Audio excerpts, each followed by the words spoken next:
जय श्री राधा कृष्ण भगवान जी की, जय श्री लक्ष्मी नारायण भगवान जी की, जय वैशाख मास महत्यम की। मंदिर श्री बंसी वाले महात्मा यूट्यूब चैनल की ओर से हम आप सभी भक्तों का हार्दिक अभिनंदन करते हैं। जैसा कि आप सभी जानते हैं कि वैशाख मास का पावन समय चल रहा है।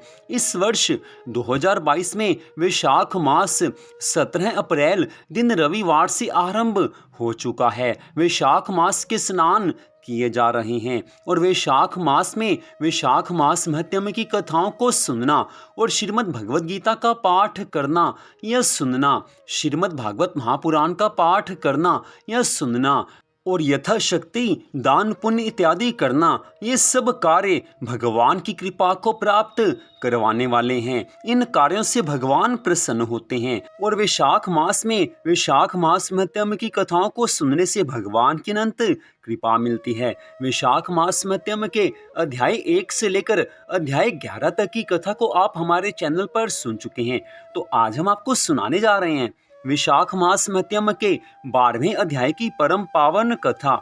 इस कथा को सुनने से पुण्य फल मिल जाता है और जिसको पुण्य फल मिलता है उसके सभी दुखों को भगवान दूर कर देते हैं, उसकी मनोकामनाओं को पूरा कर देते हैं। भगवान की भक्ति सदा ही पुण्य कर्मों को बढ़ाने वाली होती है। तो वैशाख मास महत्म के 12वें अध्याय की कथा इस प्रकार है।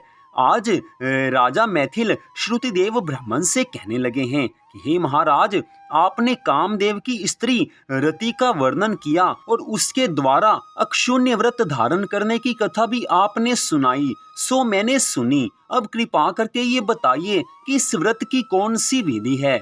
ऐसी बात सुनकर श्रुतिदेव ब्राह्मण कहने लगे हैं कि इसका विधान पहले श्री हरि भगवान जी ने लक्ष्मण जी से कहा था, वह सब मैं तुमको सुनाता हूँ। इसे श्रद्धा भावना से सुनना।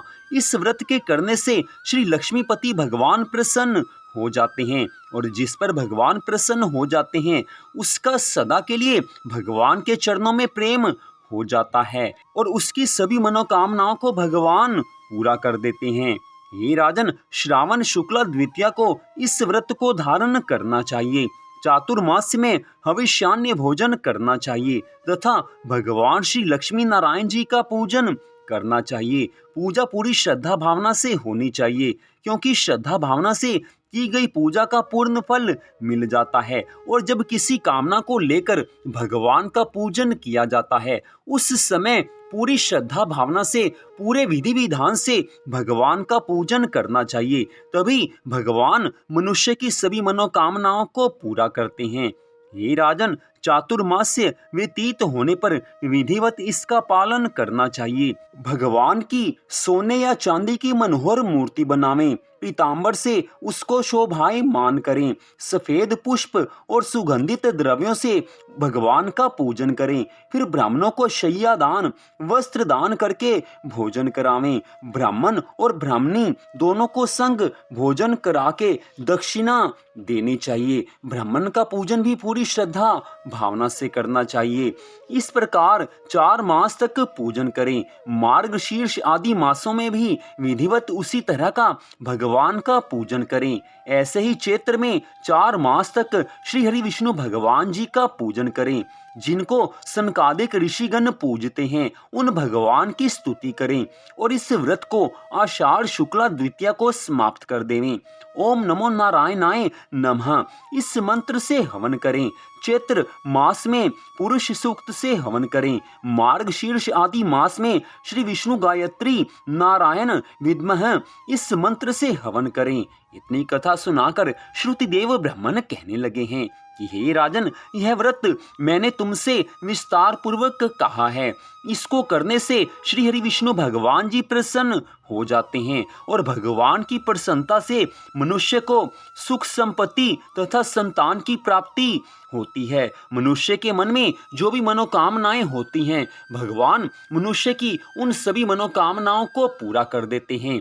जो भी धर्म कार्य किए जाते हैं वो धर्म कार्य पूरी श्रद्धा भावना से विशेष रूप से करने चाहिए, क्योंकि भगवान मनुष्य की श्रद्धा भावना को देखकर प्रसन्न होते हैं। जो मनुष्य पूरी सच्ची लगन से भगवान की भक्ति करते हैं, श्रद्धा भावना से भगवान के चरणों में मन को लगाकर पूजा पाठ इत्यादि सब कुछ करते हैं, भगवान के मंगलमय नामों का जाप और संकीर्तन करते हैं, भगवान ऐसे भक्तों से विशेष रूप से प्रसन्न रहते हैं। हे राजन, आगे आने वाले कलयुग में जो मनुष्य वैशाख मास में पूरी श्रद्धा भावना से प्रातः स्नान के नियम का पालन करेंगे और भगवान की कथा सुनेंगे, उनके ऊपर भगवान की अनंत कृपा हो जाएगी। क्योंकि आने वाले कलयुग में मनुष्य ज्यादा धर्म कर्म का पालन नहीं कर सकेगा, उससे तपस्या इत्यादि कुछ नहीं हो सकेंगे।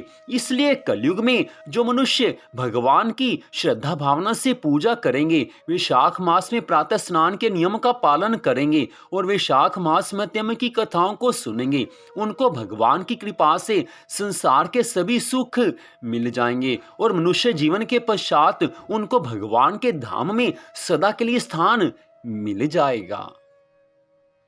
तो इस प्रकार वैशाख मास महत्यम के 12वें अध्याय की कथा का यहीं पर विश्राम होता है। मंदिर श्री बंसी वाले महात्मा यूट्यूब चैनल की ओर से आज की इस कथा को आपने सुना, आप सबका हार्दिक धन्यवाद। भगवान श्री राधा कृष्ण जी की, भगवान श्री लक्ष्मी नारायण जी की वैशाख मास महत्यम की अनंत कृपा सदा आप सब पर, आपके परिवार पर बनी रहे, इसी मंगल कामना के साथ जय श्री राधा रानी सरकार की, जय श्री कृष्ण भगवान की, जय श्री लक्ष्मी नारायण जी भगवान की, जय वैशाख मास महत्यम की। जय जय श्री राधे, जय जय श्री राधे, जय जय श्री राधे श्याम।